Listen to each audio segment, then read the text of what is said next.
Bienvenue sur Totis dans ce nouvel épisode de DG sur écoute. Aujourd'hui, j'ai le plaisir d'échanger avec Alice Guillon, qui est présidente exécutive de Schema. Bonjour Alice. Bonjour. Merci d'être avec nous aujourd'hui. Merci d'être venu.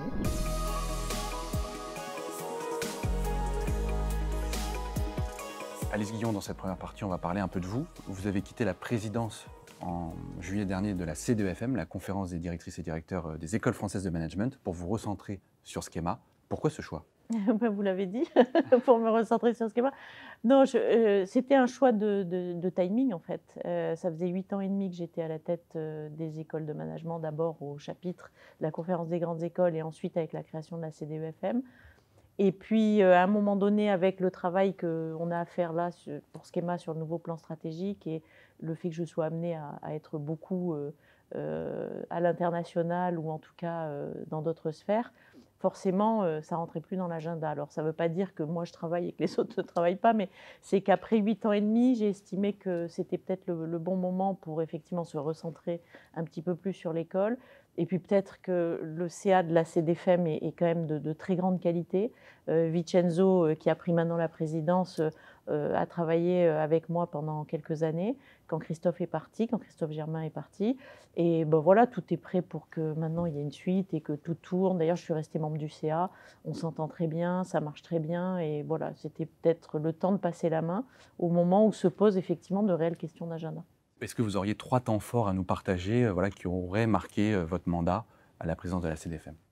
Je pense que le message principal était celui pour lequel d'ailleurs on avait créé la CDEFM, c'était d'installer plus spécifiquement les écoles de management françaises dans le paysage avec leurs spécificités. Ça veut dire qu'elles sont évidemment grandes écoles et elles appartiennent à la CGE et on travaille très très bien avec nos collègues de la CGE, mais il fallait, comme les écoles d'ingénieurs l'ont par ailleurs, avoir notre réunion à nous dans laquelle on partage en fait nos spécificités, nos contraintes, parce qu'on est quand même toutes des écoles plutôt privées, associatives, même si on est à majorité à but non lucratif.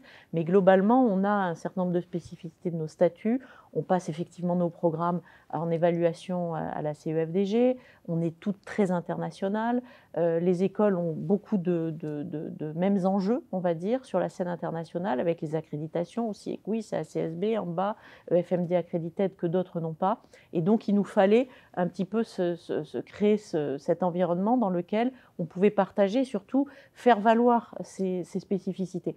Et donc la CDEFM, je pense que sa plus grande réalisation, c'est d'avoir été créée et d'avoir été reconnue. Alors on n'est pas reconnu par décret comme les autres conférences, mais je pense que notre voix compte puisque nous sommes dans les discussions et c'était le deuxième gros challenge que j'avais en créant la CDFM, c'était d'installer aussi toutes les écoles qui étaient concernées, donc toutes celles qui nous ont rejoints, aujourd'hui on est une petite quarantaine, de pouvoir faire valoir notre voix auprès du politique, des instances décisionnelles, et puis de pouvoir faire du lobbying, parce qu'on représente quand même, grosso modo, 200 000 étudiants. Et donc le troisième point qui a été, je pense, une vraie réussite, a été la création du Bureau national des étudiants des écoles de management, le BNEM, qu'on a lancé. D'ailleurs, le premier président était un étudiant de Schema, on en est très content, ce qui a permis effectivement de donner cette dynamique et d'aligner les messages entre le BNEM et la CDEFM. Donc je pense que voilà, le menu était riche, on l'a bien digéré, et donc maintenant, voilà, la CDEFM peut continuer avec des très gros sujets, évidemment, dont on reparlera probablement. Effectivement. Vous êtes à la tête de Schema depuis 2009, depuis sa fusion, sa création. Comment expliquer cette longévité qui n'est pas forcément commune dans le paysage des grandes écoles de management à la tête de Schema ? Alors, je ne sais pas si la longévité est parce qu'il y a du succès ou il y a du succès parce qu'il y a de la longévité. Je pense qu'il doit y avoir un peu des deux, puisque si je prends mes prédécesseurs qui ont duré assez longtemps à la tête des écoles, on retrouve Bernard Ramanantsoa à HEC, Olivier Auger à l'EDEC, et donc je suis très fière d'être dans cette continuité. Oui, ça va faire 20 ans d'ici 3-4 ans. Et je pense que le fait d'avoir créé créé l'école, d'avoir été au démarrage, d'avoir porté sur ses fonds baptismaux. Et le fait d'avoir toujours l'énergie de se réinventer et de continuer à progresser fait qu'à un moment donné, tout est aligné. C'est-à-dire, moi, j'y suis très heureuse. Je pense que la gouvernance est contente. Nos étudiants aussi et nos collaborateurs ont grandi avec l'école et l'école a grossi, elle réussit bien. Donc a priori, je pense pas, voilà, je vois pas pourquoi on devrait tout casser. Et en tout cas, moi, tant que je m'y fais plaisir et on est très contents tous ensemble. Donc a priori, c'est peut-être pour ça aussi cette stabilité fait qu'à un moment donné, les écoles peuvent s'inscrire dans le temps et leur croissance aussi. On va maintenant parler de Schema et notamment de son plan stratégique. Est-ce qu'on pourra avoir un point d'étape sur Sky 2025 qui se termine du coup cette année? Oui, alors il est bien terminé maintenant, puisqu'on travaille sur le prochain, sur le 4e plan stratégique. Je pense que Sky 25 était un plan un petit peu disruptif, parce que si je remets en perspective, on a eu un premier plan quand on a créé l'école qui était 2010-2015 pour vraiment installer la fusion et donner, voilà, donner du sens à ce projet que probablement personne ne comprenait vraiment au moment où on l'a fait. Le deuxième plan était vraiment d'installer la structure multinationale avec l'ouverture de plusieurs sites et puis le fait de faire tourner nos programmes qui soient multisites. Et le plan Sky 25 venait mettre de la disruption en ce sens qu'on avait dessiné des projets pour avoir beaucoup plus d'impact, prendre la parole dans l'espace public, pouvoir affirmer des positionnements de programmes et à l'international très forts, travailler vraiment cette attractivité et continuer le déploiement, alors peut-être pas au même rythme, mais en tout cas de continuer de se déployer tranquillement selon le plan, et puis d'être à l'avant-garde, c'est-à-dire qu'on a beaucoup investi dans des nouvelles activités, que ce soit le lancement du centre d'intelligence artificielle à Montréal, qui maintenant tourne bien et apporte beaucoup d'outils et de nouvelles façons pour, voilà, de voir les choses, l'enseignement, le teaching, le learning. Il y a eu le lancement du think tank qui a été Publica, qui a été un gros effort et un gros investissement pour l'école, mais qui permet à notre corps professoral et à nos étudiants vraiment de publier des notes et de pouvoir voilà, prendre un peu la parole à l'échelle plutôt, on va dire, de la société. On a lancé des grands plans de valorisation de la recherche, on a lancé Higher Education for Good, qui est la fondation qui a lancé Youth Talks. Donc je pense qu'on a fait beaucoup de développement, on a porté beaucoup d'investissements dans Sky 25, dont une partie évidemment va continuer dans le prochain plan, mais qui permettait un peu de montrer l'unicité, si vous voulez, de l'école. Ce qui n'était pas le cas, il fallait installer son image d'abord, et là l'image est installée, mais maintenant il faut démontrer que cet outil est unique. Et donc tout ce qu'on avait prévu s'est réalisé. On a même été un peu au-delà en matière de budget. Et on a toute notre balance scorecard est au vert, donc on a clôturé avec notre gouvernance il y a une semaine en se disant que c'était un satisfait site. Et voilà, maintenant on va repartir sur d'autres choses. Vous aviez annoncé la création de plusieurs écoles, donc d'IA, de droit, de géopolitique, de design. Est-ce que vous pouvez nous faire un premier bilan sur ces écoles et ce qu'elles apportent concrètement aux étudiants de Schema? Alors, elles démarrent, les écoles, parce qu'on a lancé un premier point sur l'IA qui a pas mal avancé et la géopolitique. On a démarré par le haut et on va compléter par le bas. C'est-à-dire qu'on a démarré par, dans les écoles, vous avez des programmes undergrad et postgrad. Donc ces écoles auront des programmes undergrad et postgrad. On a démarré par la brique master avec voilà, le développement de double diplôme très spécifiques dans les domaines de l'IA, de la géopolitique avec la Sorbonne, du design avec Polytechnico di Milano et d'autres à venir, et évidemment pour l'intelligence artificielle, adossée à ce qu'on fait dans notre centre de recherche, avec le SIEA, et puis maintenant avec USTC et Xianjiaotong en Chine. Donc l'idée, pour nous, c'est toujours développer ces écoles, non pas seulement à l'échelle française, mais aussi à l'échelle internationale. Donc on a installé ces briques-là, qui sont des briques importantes, puisqu'on essayait de voir l'attractivité pour les étudiants, pour justement arriver dans une école de commerce, mais qui était complètement hybridée avec d'autres approches et dans d'autres secteurs. Donc ça marche, et maintenant on va compléter avec les briques qui seront plutôt bachelor, mais plutôt bachelor métier. Ce qu'on veut faire, c'est apporter des solutions, si vous voulez, directement à des entreprises pour des niveaux peut-être Bac+3, pas nécessairement Bac+5, mais donner la possibilité à ces étudiants à Bac+3 ou Bac+4 de pouvoir ensuite continuer, s'ils le souhaitent, dans les diplômes de master, ou pouvoir aller approfondir dans d'autres secteurs, évidemment, une fois qu'ils auront quitté l'école. Donc ces écoles nous apportent au moins deux choses. La première, c'est que ça a permis d'accélérer encore plus l'hybridation du management avec d'autres secteurs et d'autres talents ou compétences qui sont pour nous fondamentales pour former des managers citoyens du monde demain. Donc forcément, c'est eu égard à notre structure. La géopolitique est indispensable. L'IA, bon, je pense que pour tout le monde, maintenant, c'est indispensable, mais il faut savoir aussi conjuguer, parler les deux langues entre le management et l'ingénierie. Et puis, le design et la créativité, on est parti du principe, et nous, on le voit beaucoup dans les pays dans lesquels on est, la notion du beau dans l'organisation, la notion du beau dans la performance et la notion donc de design organisationnel ou de designer de la performance organisationnelle est très importante pour faire la différence par rapport à simplement une performance, on va dire, financière ou une performance économique. Donc cette brique-là, pour nous, est fondamentale aussi. Et donc, ça a permis d'accélérer et d'avoir des professeurs qui nous donnent aussi d'autres visions.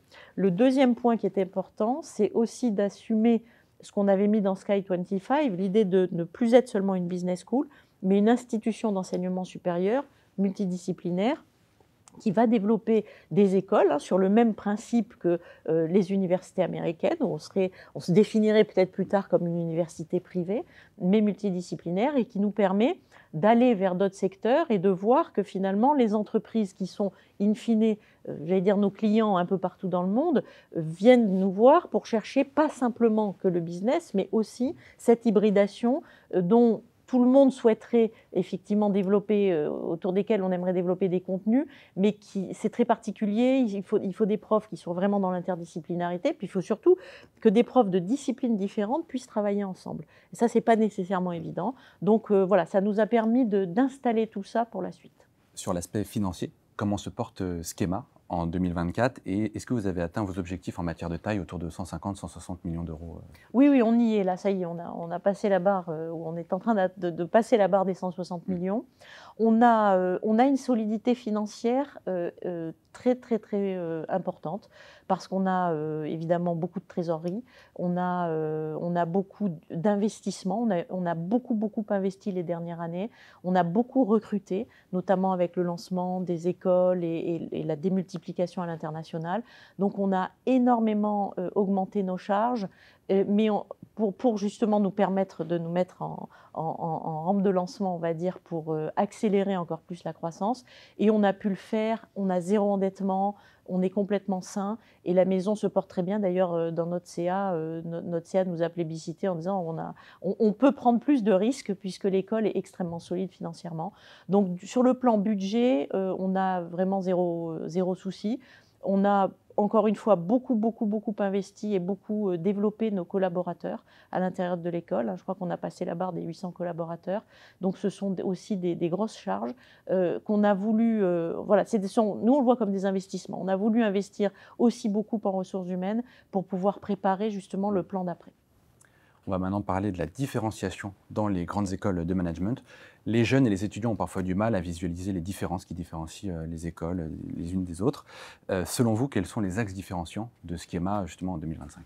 Alors, avant de répondre pour Schema, il faut juste dire une chose, c'est que je pense que les écoles, et notamment les écoles françaises, là je mets ma casquette un peu CDEFM, ont fait énormément pour trouver leur place dans un univers concurrentiel, mais dans lequel chacune avait au fond des choses à dire et des choses à apporter à des étudiants sans être nécessairement toujours à faire la même chose. Et il est vrai que nous, on est plutôt des écoles généralistes, on n'est pas comme les écoles d'ingénieurs, donc on a tendance, et notamment avec les classements, à nous standardiser et à nous comparer, parce que c'est normal, et je ne les critique pas, je donne juste une explication, ils sont obligés pour faire leur classement de nous comparer sur ce qui est comparable. Donc on a tendance à se réduire dans les journaux à des choses comparables, comme si on faisait tous la même chose. Mais si vous creusez un peu dans cet univers-là, et notamment en France, vous verrez que toutes les écoles de commerce, soit les 40 de la CDEFM, ont toutes leur petite marque de fabrique, alors qui fait qu'évidemment, il y a des programmes où on forme au management. Donc globalement, on sait faire de la finance, des systèmes d'info, du marketing et des RH. Mais chacune a un ancrage territorial, une vision de l'international qui est différente, qui sur l'apprentissage, qui avec d'autres entreprises, qui sur l'aéronautique, qui sur la microélectronique. Bon. Donc on a vraiment, parfois eu égard à notre ancrage territorial, des apports très différents. Ayant dit ça, Schema se différencie déjà parce que c'est une structure qui est unique, en ce sens que c'est une structure multinationale qui s'est revendiquée comme ça, c'est-à-dire qu'on ne dit pas c'est mieux que de faire des échanges ou de faire autre chose. On a dit nous, c'est notre volonté de créer une première multinationale de l'éducation, monomarque, présente sur tous les continents. Donc notre marque de fabrique est vraiment cette structure dans laquelle les étudiants peuvent naviguer une fois qu'ils sont rentrés en Chine, au Brésil, aux États-Unis, dans cet écosystème Schema. Ils peuvent y naviguer en ayant la même attente de qualité, de différenciation sur les programmes, de parcours à la carte et de capacité d'aller construire dans leur hybridation des parcours territoriaux ou sur des thématiques hybrides ou purement managériales. Donc ils peuvent combiner, si vous voulez, un certain nombre de critères pour pouvoir dessiner leur parcours de formation. Donc ça, c'est vraiment un point qui est le point très différenciant. Le deuxième point différenciant, dans les contenus de nos programmes, on essaie systématiquement de développer, si vous voulez, des partenariats locaux, parce qu'on est enraciné localement. On a le statut des pays dans lesquels on est, hein, donc on est associatif partout, mais brésilien au Brésil, américain aux États-Unis et chinois en Chine, ce qui est encore une fois un processus unique, hein, que vous retrouvez pas nécessairement très répandu ailleurs. Et à partir de là, les étudiants et les entreprises peuvent trouver un interlocuteur qui n'est pas simplement... Nos campus ne sont pas simplement une branche satellite qui vit en petite autonomie comme ça. Ils sont connectés en permanence. On est connecté sur les programmes, on est connecté sur la recherche, on est connecté sur les liens avec les entreprises et on développe tout ce qu'on développe, on les développe à l'échelle mondiale. Donc pour les étudiants et pour les entreprises, c'est un système de valeurs aussi qui leur permet, grâce à Schema, de pouvoir dialoguer à travers les différents pays. Ensuite, il y a évidemment quelques contenus, si vous voulez, qui nous différencient beaucoup ce qu'on fait depuis 30 ans sur la finance et ce qui nous vaut des classements très importants, ce qu'on fait évidemment sur l'IA et le management grâce au Centre de Montréal, ce qu'on fait en géopolitique et autour des humanités qui a été très fortement travaillé depuis des années, et des parcours autour du management de projet qui sont des parcours un peu historiques qu'on a développés depuis des dizaines d'années dans l'école et qui nous permettent finalement de donner aux étudiants à la fois des certificats académiques mais aussi des certificats professionnels. Donc l'idée de mettre chaque fois l'international, les entreprises et des acteurs académiques avec nous autour de la table pour créer cette proposition de valeur unique, je pense que c'est un axe effectivement différenciant. Deuxième point qui est différenciant aussi, on est la première école à avoir lancé un think tank. On est la première école à avoir essayé de lancer cette écoute des jeunesses, parce que je pense qu'au XXIe siècle, et ça c'est aussi un axe fondamental pour la suite dans les évolutions de Schema, c'est d'être capable en tant qu'établissement d'enseignement supérieur de se poser la question de notre rôle à l'échelle mondiale et donc de se dire redonnons la parole aux jeunesses pour qu'ils nous expliquent ce qu'ils attendent, mais quelles sont leurs peurs et quelles sont leurs envies pour les 10, 15, 20 ans qui vont venir. Ça a été aussi une façon pour nous d'être promoteurs pour rassembler des établissements d'enseignement supérieur autour d'un principe clé qui est celui que notre rôle, c'est quand même d'accompagner la transformation des sociétés via la jeunesse. Et ça, c'est aussi un point extrêmement différenciant. Vous avez connu au classement issu du CIGEM une ascension assez fulgurante ces dernières années. Est-ce qu'aujourd'hui votre position de 6e vous convient ou est-ce que vous allez essayer d'aller chercher la 5e voire 4e place? Alors nous, on ne se satisfait jamais de la position dans laquelle on est. Et d'ailleurs, nos collaborateurs nous disent oui, on est toujours en train de râler, en train de courir après la suite. Donc, alors, est-ce que c'est satisfaisant? Oui, on est très content. On a démarré de la 12e place il y a 14 ans. On arrive à la 6e place. On est très heureux. Évidemment, si on peut continuer de progresser, on est très content, mais je le dis souvent et à tout le monde, et vous le savez, on a fait le plus facile, le plus dur, c'est le gain d'une place aujourd'hui, parce que les écoles sont de très belles écoles devant nous, elles sont des écoles historiques, voilà, tout le monde fait un très très beau travail pour pouvoir se maintenir. Donc notre idée, notre ambition, c'est beaucoup plus de continuer d'installer la marque comme étant une marque mondiale, d'installer la marque qui va continuer de progresser évidemment comme étant un peu pionnière aussi dans tous les développements que nous faisons. Il y a une dynamique, cette dynamique on la garde. Elle a permis d'ailleurs à beaucoup d'écoles de venir dans le mouvement et c'est tant mieux parce que ça a permis aussi de montrer que le système d'enseignement supérieur n'est pas un système qui est complètement figé et comme les autres secteurs y bougent et à ce moment-là nous aussi on doit bouger. Et donc je pense que ça a permis de donner ou de relancer ou d'accélérer les dynamiques. Mais effectivement, Est-ce que c'est notre objectif? Est-ce que je ne dors plus parce qu'il faut que... Non, ça, je dors très bien et ce n'est pas mon objectif prioritaire. En revanche, si par bonheur, dans le développement de Schema, on peut continuer de progresser dans les classements, on en sera ravis. Merci Alice Guillon. On va maintenant parler des salaires et de l'insertion professionnelle.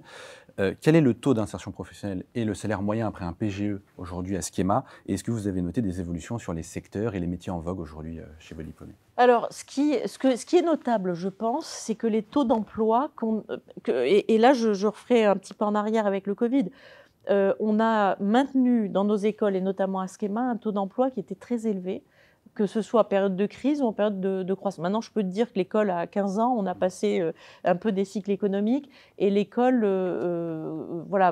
garde ses promesses. C'est-à-dire que les petits qui rentrent dans l'école savent qu'ils sortiront non seulement avec un job, mais avec une carrière et qu'ils sortiront souvent avec le job de leur rêve. Donc ça, c'est vraiment une proposition de valeur et une promesse qu'on leur a faite et je pense qu'on est en train de la tenir. Alors, on a un grand nombre d'étudiants, donc il y aura toujours des ajustements effectivement et d'aller accompagner certains qui sont plus en difficulté. Mais globalement, je pense que le taux de placement, je crois qu'on doit être autour des 90% aujourd'hui, à quelques mois après le diplôme.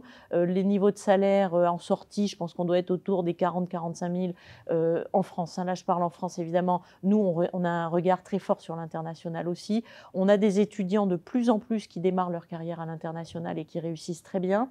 Évidemment, avec cette structure, forcément, ça les encourage à aller travailler ailleurs. Je rassure les entreprises françaises, on l'a vu à Schema, les petits Français partent souvent faire leurs armes d'abord à l'international et ils reviennent ensuite et c'est très bien pour les territoires et c'est très bien pour les entreprises parce que ça permet de créer du lien. Donc ça, c'est aussi un autre avantage de cette structure. Donc je pense qu'on n'a aucune alerte. Maintenant, dans les secteurs, oui, on a vu les choses bouger, on a vu les choses de plus en plus aller vers effectivement le digital, l'intelligence artificielle. Alors, on a les grands gagnants, la finance, le conseil. Là, on voit que l'école reste très, très bien identifiée dans ces secteurs-là. Mais quand on pousse un peu plus loin, on s'aperçoit maintenant qu'on a, nous, on a beaucoup de programmes autour de l'IA et du management et on voit beaucoup de diplômés partir véritablement travailler avec les entreprises sur le développement d'intelligence artificielle et de solutions d'IA pour des métiers différents. Donc ça, on voit que ça commence à prendre une disposition un peu intéressante. On commence à avoir aussi, vous savez, on a eu cette vague, moi, à un moment donné, tous les étudiants voulaient faire de l'entrepreneuriat social. Donc nous, on en a fait un peu une priorité autour du social entrepreneurship et tout ce qui est autour de AI, entrepreneurship with AI et for AI. Donc là, on commence à voir aussi des entrepreneurs sur ce genre de secteur, on va dire, ou de secteur à impact. Donc oui, ça devient de plus en plus une réalité. Mais on n'a pas vu apparaître forcément de façon explosive tout un tas de nouveaux métiers. C'est en train de sortir. Je pense que nous, on anticipe beaucoup dans nos écoles la création des nouveaux métiers. On dialogue aussi avec les entreprises pour voir apparaître des choses qui sont... On a des métiers qui sont beaucoup maintenant dans la médiation, à l'interface en fait de disciplines ou à l'interface de directions différentes. On a, je pense, beaucoup besoin, les entreprises ont beaucoup besoin de talents, de coordination, de dialogue et d'être capable de rapprocher en fait des gens qui travaillent dans des directions différentes et qui n'ont pas nécessairement le bon mode de coordination. Et on voit de plus en plus apparaître avec justement ces compétences transversales. Alors il y a évidemment le DDRSE aussi, mais il n'y a pas pléthore non plus de postes, mais il y a beaucoup cette notion de compétences qui est importante et c'est beaucoup des compétences de coordination. Et ça, on voit apparaître de plus en plus ce besoin-là, mais parce que les entreprises, tout simplement, vivent aujourd'hui dans... vous savez, plus on fait de digital, plus les humains s'éloignent et plus on a besoin de se coordonner pour que ça marche. Et donc, je pense que dans la quête de performance aujourd'hui, on n'a plus besoin, si vous voulez, de courses de sprint ou de marathon, on a besoin de courses de relais. Et donc, nous, on travaille aussi cette compétence-là pour nos étudiants, c'est-à-dire qu'ils soient capables de faire les relais et de dialoguer les uns avec les autres. Donc ça, c'est en train d'émerger aussi. Après un PGE à Schema, est-ce que les carrières et les salaires sont les mêmes pour les étudiants issus d'une prépa que ceux issus d'AST? Alors, les écoles ont ça d'intéressant, c'est que si vous voulez, elles arrivent à laisser s'exprimer les backgrounds et les vœux des étudiants quand ils arrivent chez nous. Donc nous, on a une grande diversité effectivement de recrutement. On a beaucoup d'étudiants de classe prépa, c'est notre priorité dans le PGE. Et puis on a quelques étudiants AST, mais eux qui viennent plutôt de l'international et qui viennent plutôt de secteurs différents. On a le droit, on a la biologie, vous avez des jeunes qui arrivent avec la volonté de rajouter la brique management. Donc forcément, quand ils vont démarrer le job market, ils vont démarrer le job market pas nécessairement en concurrence sur les mêmes secteurs. Donc vous avez les étudiants de classe prépa qui sont très plébiscités par les entreprises françaises et notamment les grands groupes qui ont l'habitude effectivement de travailler avec eux et qui vont plutôt aller rechercher pour leur premier job des étudiants qui ont fait des classes prépa. Et puis vous avez ceux qui viennent d'autres secteurs qui, à ce moment-là, vont plutôt aller vers d'autres entreprises et vers d'autres challenges parce qu'ils ont justement une double, voire une triple compétence. Donc, c'est difficile de dire prépa va mieux réussir qu'AST. En revanche, ce qui est sûr, c'est qu'une fois qu'ils ont fait l'école, dans la gestion de la carrière, à un moment donné, si vous voulez que vous ayez fait prépa ou AST, à un moment donné, l'école ne fait plus grand-chose pour vous. Le premier job ou le deuxième, elle peut aider. Le troisième, le quatrième, c'est vraiment la personnalité des étudiants qui doit compter. Et ça repose sur les valeurs qu'on leur a données, la méthode qu'on leur a donnée, leur capacité voilà, d'embrasser des grands challenges. Donc, on va dire que la carrière, ça sera plutôt l'école. Donc, si vous voulez, c'est difficile de répondre à votre question. Si on est en France, effectivement, les étudiants de classe prépa sont plus plébiscités. Si on regarde maintenant à l'échelle mondiale, c'est plutôt les talents qui sont plébiscités. Maintenant, si on regarde, nous, nos étudiants, la façon dont ils réussissent, on peut dire que l'école les accompagne dans des trajectoires professionnelles qui sont remarquables. On va maintenant parler de l'évolution du modèle économique dans les grandes écoles de management. Vous aviez évoqué, il y a quelques mois, une possible évolution pour Schema. Néanmoins, vous nous avez aussi dit que la situation financière était bonne à Schema. Est-ce toujours d'actualité ? Alors, il faut juste, je fais un petit complément d'information parce que je lis là depuis quelque temps que effectivement j'avais réagi lorsque le M Lyon avait été vendu à un fonds d'investissement et j'avais dit c'est scandaleux et je reste sur ma même ligne, pas pour le M Lyon qui je trouve s'en sort remarquablement bien et je l'ai déjà dit, Isabelle Huot fait un travail extraordinaire et d'ailleurs je la salue au passage, mais je pense que avoir une structure financière ou en tout cas des actionnaires qui se disent qu'ils vont gagner de l'argent sur l'éducation, je trouve que c'est toujours aussi scandaleux. Donc je n'ai jamais changé d'avis là-dessus. La seule chose sur laquelle j'ai potentiellement évolué, c'est de me dire que les grandes écoles de commerce aujourd'hui, et notamment les françaises qui n'ont pas les moyens des écoles, on va dire, américaines ou d'autres, doivent trouver des relais de croissance. Et trouver des relais de croissance quand on sait qu'on est assez contraint malgré tout sur les droits de scolarité, où on sait qu'en France, on ne peut pas s'amuser à faire n'importe quoi, on ne peut pas tirer sur les familles et c'est bien normal. Il va falloir, comme dans les autres secteurs, vous prenez le secteur du conseil, de la pharmacie, vous prenez le secteur du digital, les entreprises trouvent des relais de croissance pour se financer, pour pouvoir continuer de grandir.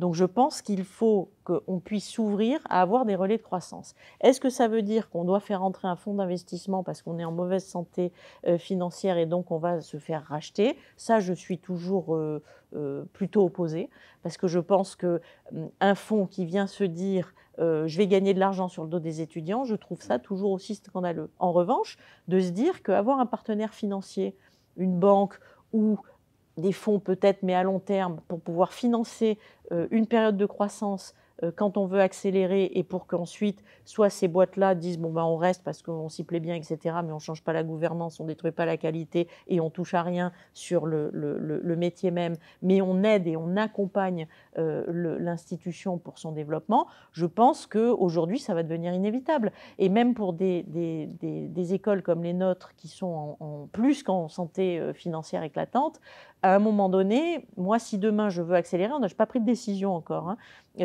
je l'ai en tête, je me suis dit, il faut pas fermer la porte complètement à un financement de la croissance, mais globalement, il faudra le faire. Si on le fait, c'est à un moment donné où c'est important, où on a bien travaillé ça, enfin voilà, ça doit être raisonné et raisonnable.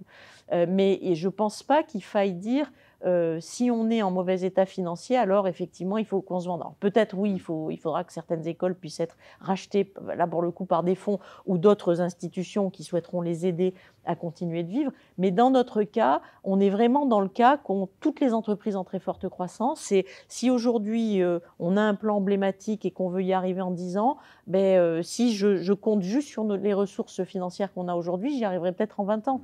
Or, si on a envie de faire ça entre 7 et 10 ans, il va falloir probablement trouver les leviers nécessaires pour le faire. Là, sur cette question-là, je ne suis pas du tout opposée. Est-ce que j'ai pris ma décision? Non, c'est une discussion qu'on doit avoir évidemment avec notre gouvernance, c'est une discussion qu'on doit avoir en interne avec tout le monde pour se dire, voilà, est-ce qu'on est d'accord d'accélérer la croissance de l'école en s'aidant avec un partenaire ou 2 partenaires ou 3 partenaires. Là-dessus, oui, je reste toujours ouverte sur cette question-là, mais c'est pas, attention, c'est pas un fonds qui viendrait posséder l'école, dire maintenant c'est nous qui allons faire la rentabilité, etc. Ça, je suis toujours opposée. D'accord. Justement aujourd'hui, quand on voit un peu l'évolution en France et dans le monde des échanges, quand on voit par exemple qu'il y a une baisse démographique en France qui va arriver, et puis des tensions internationales, comment est-ce que vous faites vous aujourd'hui pour vous dire on va quand même croître dans les prochaines années? Est-ce que c'est tenable, raisonnable? Alors nous, notre croissance, c'est clair, depuis un certain nombre d'années, on l'a engagée à l'international. C'est pour ça qu'on n'aura pas énormément d'étudiants en plus en France à l'école. On aura au contraire beaucoup plus d'étudiants internationaux. Pourquoi? Parce qu'effectivement, l'Europe vieillit. Alors la France, dans l'Europe, a une position très compliquée en ce moment. Et j'espère que les gouvernements vont s'entendre pour pouvoir redonner à la France ses couleurs. Mais la France vit des moments compliqués. Il y a une crise effectivement de la natalité. Et l'Europe vieillit, l'Europe décroche, et on a des pays qui sont en train de se développer, dans lesquels nous sommes déjà, que ce soit l'Asie, les États-Unis, les Émirats. On a des taux de croissance et on a des développements très forts. Donc oui, nous, notre développement se fera principalement à l'international. Je pense qu'on aura plus 15 ou 20 millions de jeunes qui vont rentrer dans l'enseignement supérieur dans le monde, hors Europe, dans les 2 années qui vont venir. Et nous, on veut participer à cette évolution. En revanche, ce qu'il faut, c'est qu'on essaie de tous s'entraider pour faire en sorte que l'Europe et la France ne décrochent pas. Parce que les étudiants, il y en aura de moins en moins en France, ils vont arriver, et là, ils vont se poser la question de se dire, est-ce qu'on a envie et intérêt d'étudier en France et en Europe, ou est-ce qu'il ne faut pas partir à l'international? Et l'enjeu, ce n'est pas l'enjeu de Schema, c'est un enjeu collectif de la visibilité de la France dans le monde. Donc pour nous, on a en termes de géopolitique, pour répondre à votre question, plus on aura de sites, moins on aura de risques. C'est-à-dire que si on a un risque en Chine ou si on a un risque aux États-Unis, on aura 8 ou 10 sites par ailleurs pour pouvoir continuer d'offrir, si vous voulez, une proposition de valeur extrêmement attractive à nos étudiants internationaux. Donc plus on aura de sites, moins on aura de risques. Merci Alice Guillon. Une dernière question sur ce sujet-là. Vous l'avez évoqué, est-ce que vous pensez que demain un changement de modèle, en tout cas une évolution de modèle, devra être opérée pour toutes les écoles? On a l'impression aujourd'hui qu'il y a 2 types de grandes écoles de management en France, celles qui sont nées finalement de fusion, en tout cas qui ont une taille assez importante, et puis d'autres qui se régionalisent. Pour vous, ces écoles-là, vont-elles disparaître ou est-ce qu'elles devront se réinventer? Alors, je ne souhaite pas qu'elles disparaissent parce que je pense que la santé de la CDEFM repose sur la diversité, la variété des écoles qui en sont membres. Donc, il ne faut surtout pas que les écoles disparaissent. En revanche, je pense qu'effectivement, elles peuvent avoir des stratégies différentes. Vous pouvez avoir celles qui auront des stratégies globales, mondiales. Alors, soit en étant des acteurs en France, sur le modèle américain, attirer beaucoup d'étudiants internationaux via des échanges, etc. Et ça, c'est très bien. Et ça donne de la visibilité. Ce sont des écoles qui sont très fortes et il faut vraiment qu'elles continuent. Vous avez les modèles type Schema qui, alors je ne sais pas s'il y en a beaucoup, mais qui vont dire, tout le déploiement et la croissance se fera principalement à l'international, avec des modèles de marque très forts à l'étranger. Et vous avez celles qui ont un rôle fondamental à jouer, qui est un rôle qui doit être un rôle régional, d'ancrage territorial, et qui doit permettre d'alimenter les entreprises de nos territoires. Parce que les entreprises de nos territoires, c'est 99,9% des entreprises en Europe ont moins de 500 salariés. Donc si toutes les écoles et les universités se disent on veut tous placer nos étudiants dans les grands groupes français ou les grands groupes internationaux, à un moment donné, il y aura goulée d'étranglement. Donc il faut qu'il y ait un travail qui soit fait dans les régions pour que nos PME, pour que les belles ETI régionales puissent aussi aller chercher des beaux talents et des belles compétences. Et là, il y a des écoles qui doivent jouer ce rôle-là. Alors, soit elles les jouent seules en proximité, soit elles les jouent en faisant partie d'un réseau ou pourquoi pas d'un groupe. Il y avait aussi la notion, vous vous souvenez que lorsqu'il y a eu France Business School, il devait aussi avoir ce type de promesses. Et je pense que c'était des belles promesses. Alors elles n'ont pas été tenues pour leur part, mais en tout cas, je pense que c'est une bonne idée aussi de pouvoir réagir de cette façon-là en disant on fait un regroupement d'écoles pour être au service véritablement de territoire. Donc moi, ce que je souhaite, c'est que chacun raisonnablement, on se dise on se met au service d'une cause qui peut être une cause régionale et une cause nationale. On peut avoir une cause internationale et puis après on peut avoir une cause mondiale. Et pas une est meilleure que l'autre. Mais en tout cas, chacun doit définir sa stratégie et ne pas essayer de courir 50 lièvres à la fois. Et il faut aussi qu'on voit ça avec le ministère et les organismes d'accréditation. Parce que je reviens sur ce que je vous disais tout à l'heure. À ce moment-là, ça sera compliqué d'aller standardiser des comparaisons d'écoles. Il faudra aussi qu'on travaille avec nos collègues journalistes pour faire évoluer dans les classements la vision qu'on peut avoir justement de ces types d'écoles qui vont avoir un rôle à jouer fondamental mais complètement différent. Il faudra plutôt mettre en valeur ces spécificités et dire voilà comment on peut les comparer et comment elles sont efficaces dans leurs projets stratégiques, mais je ne pense pas qu'il faille continuer à essayer de tout standardiser, de prendre le minimum comparable pour toutes les écoles parce qu'on en oublie la spécificité des grandes écoles sur ce qu'elles font en dehors de ces champs-là et ça réduit un peu la façon dont on les voit et justement ça fait qu'à la fin on se dit ah mon Dieu elles vont disparaître parce que si on les compare sur les mêmes critères que celles qui ont 200 millions d'euros de budget et qui réussissent très bien, ben forcément on va se dire elles vont disparaître. En revanche, elles ont un rôle à jouer qui est fondamental et il faut qu'on les accompagne pour ça. Je reviens juste sur le sujet d'avant. Delphine Manceau a tenu une conférence de presse il y a quelques jours en tant que membre d'ISCI-CSB et elle faisait part notamment d'un phénomène de démondialisation aujourd'hui un peu partout dans le monde avec un durcissement de l'obtention des visas et des phénomènes un peu de fermeture des frontières. Vous, en tant que directrice, présidente exécutive de Schema, ça ne vous inquiète pas tant que ça? C'est ce que vous disiez. Alors, non, mais je comprends ce que dit Delphine, parce que effectivement, à CSB et même à l'EFMD, on discute de ce genre de choses. Globalement, il y a un phénomène d'interrogation, évidemment, sur la globalisation en se disant est-ce qu'on n'est pas allé trop loin? On ne peut pas revenir en arrière sur la globalisation parce que sinon on va créer, si vous voulez, un système de pauvreté à l'échelle mondiale qui va être tel que la moitié du monde sera dans une situation catastrophique. Donc il y a le phénomène de repli sur soi, est vrai, on le voit même monter en Europe, dès lors qu'il y a des grandes crises, le phénomène de repli sur soi est évident. Effectivement, il y a des sujets autour des visas, mais il faut qu'on puisse continuer à dialoguer, notamment pour l'enseignement supérieur, et je pense que Campus France et les ministères font beaucoup d'efforts là-dessus. Est-ce que l'enseignement supérieur redevient, et ça nous on l'a vu, un secteur à protéger dans les pays? Nous, on est dans tous les pays. Alors nous, la chance qu'on a, j'allais dire, c'est qu'on est local. Au Brésil, on est local. Aux États-Unis, on est américain. Donc globalement, on va, être traité comme une boîte américaine. Donc on voit ce qui est en train de se passer.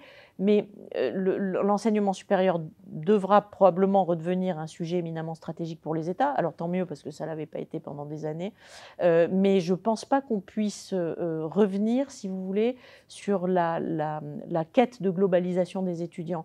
Pour eux maintenant, depuis qu'ils sont petits, c'est dans leurs valeurs et dans leur état d'esprit qu'il faut partir à l'international et bouger. Et d'ailleurs, prenez l'exemple de la Chine.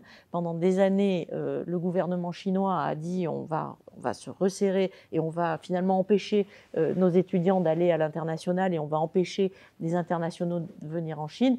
On en revient, c'est fini, parce qu'ils se sont bien aperçus qu'il y avait une pression à la fois des jeunesses pour pouvoir aller à l'international, mais aussi des organismes d'accréditation qui disent si vous jouez ce jeu-là, mais finalement vous ne serez plus éligible. Donc je pense qu'on est allé tellement loin avec le village mondial que de toute façon on ne reviendra pas en arrière. Qu'il y a un phénomène de réflexion sur quels sont les critères ou pas qu'on doit mettre? Est-ce qu'on doit continuer à faire la même chose en faisant Welcome Happy People partout? Non, ça évidemment, ça va probablement se négocier. Mais au moment où on dit ça, moi j'ai un campus en Chine depuis 15 ans, j'ai même 2, un campus aux États-Unis depuis 10 ans, ça n'a jamais été simple d'envoyer les étudiants internationaux en masse sur notre campus de Raleigh. Ça n'a jamais été simple de les envoyer au Brésil, ça n'a jamais été simple pour les étudiants indiens ou chinois de venir chez nous. Donc, je n'ai pas l'impression que ça soit pire qu'avant. Maintenant, il va falloir effectivement qu'il y ait probablement plus de coordination entre les établissements d'enseignement supérieur, les gouvernements, les ministères, pour effectivement parler de ce que seront les grands enjeux. Et typiquement, ACSB ou FMD ont ce rôle aussi à jouer, hein, à un moment donné, de dire ils représentent quand même des grosses communautés d'établissements et d'écoles. C'est aussi leur rôle d'aller montrer que le repli sur soi serait catastrophique pour tout le monde. Et nous, encore une fois, je vous dis ça, mais au même moment où je vous dis ça, je ne suis pas très inquiète, parce que moi, je vais avoir énormément d'étudiants américains aux États-Unis, j'ai 2000 étudiants chinois en Chine.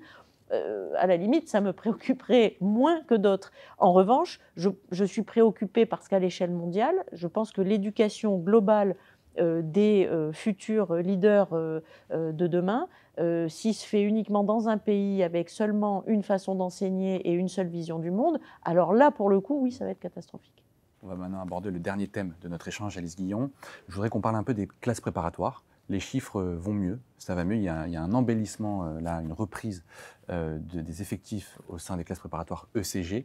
Selon vous, est-ce que le modèle doit rester le même que celui qu'il est aujourd'hui, ou est-ce que des améliorations doivent encore être apportées aux prépa?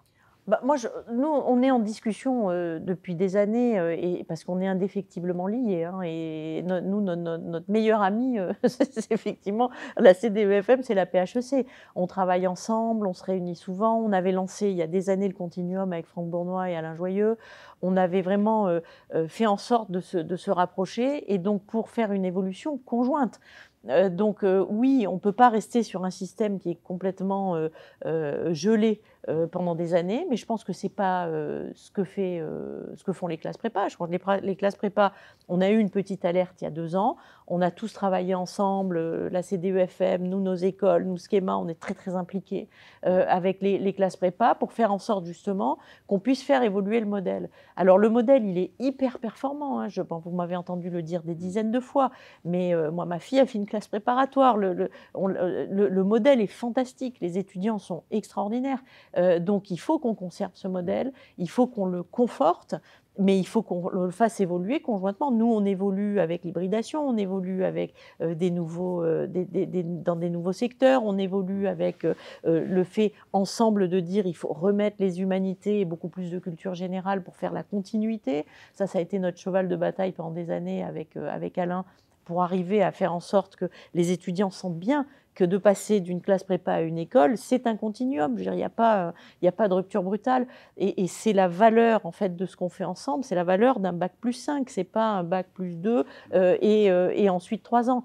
C'est plus, on l'a dit, 2 ans, une année de ça, et encore 2 ans. Donc on raisonne vraiment en 5 ans. Donc le modèle en 5 ans doit être bien pensé pour être connecté et qu'il y ait des évolutions. Il faut peut-être qu'on repense au concours. Je n'ai pas d'idée préconçue, mais on avait dit avec la CDEFM qu'on se poserait la question avec les classes prépa, parce que les jeunes changent aussi, parce qu'ils ont envie d'autre chose, parce que voilà, il y a peut-être beaucoup de considérations qu'on doit avoir sur le DDRSE, sur l'IA, sur les grands enjeux sociétaux, justement la mondialisation, la globalisation, la géopolitique. Donc tous ces éléments-là, on a peut-être intérêt à les retravailler ensemble.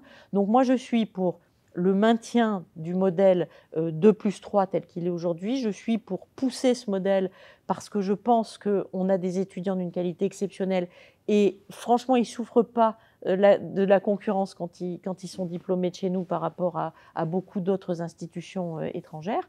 Mais il faut effectivement faire une évolution, mais conjointe. On ne peut pas un évoluer sans l'autre. On ne peut pas dire les écoles doivent évoluer, mais les prépas ne vont pas évoluer. On va faire ça petit à petit. C'est long, parce qu'on sait que là, on touche à un matériau, hein, on touche à la liberté académique des enseignants, on touche, voilà. Donc, il faut qu'on soit convaincus ensemble qu'il faut qu'on le fasse évoluer. Donc, moi, je suis confiante. On s'est battu, on s'est suffisamment battu pour le modèle. On continuera de se battre. C'est pas suffisamment, on s'est battu suffisamment là, mais peut-être pas encore suffisamment pour l'avenir. Mais oui, il faut promouvoir ce modèle, absolument. Et selon vous, le certificat des arts libéraux, qui a d'ailleurs été co-imaginé par Frédéric Mignet, qui est enseignant en prépa et ici à Schema, selon vous, ça va dans le bon sens? Ah oui, oui, complètement. Et nous, on est très contents de cette proposition-là. D'ailleurs, Stéphanie Lavigne, qui est la vice-présidente de la CDEFM, a participé activement à cette discussion avec la PHEC et avec Frédéric. Et oui, c'est une très bonne idée, parce que ça permet aussi de donner aux étudiants de classe préparatoire ce petite chose qui manquait, qui était de dire on est différent. On n'est pas peut-être meilleur que tout le monde entier, mais on est différent parce qu'on a à la fois la technicité, la culture générale, la méthode. Et la méthode, c'est fantastique. Ces étudiants ont une capacité de travail et de réflexion qui est absolument dingue. Et donc ça, oui, ça leur permettra d'avoir ce petit plus qui fait que, voilà, ils pourront dire j'ai déjà une première médaille. Merci Alice Guillon d'avoir répondu à toutes nos questions. Merci. Merci à toutes celles et ceux qui nous ont suivis. Et puis on vous dit à très vite pour un prochain épisode de DG sur Écoute. Au revoir.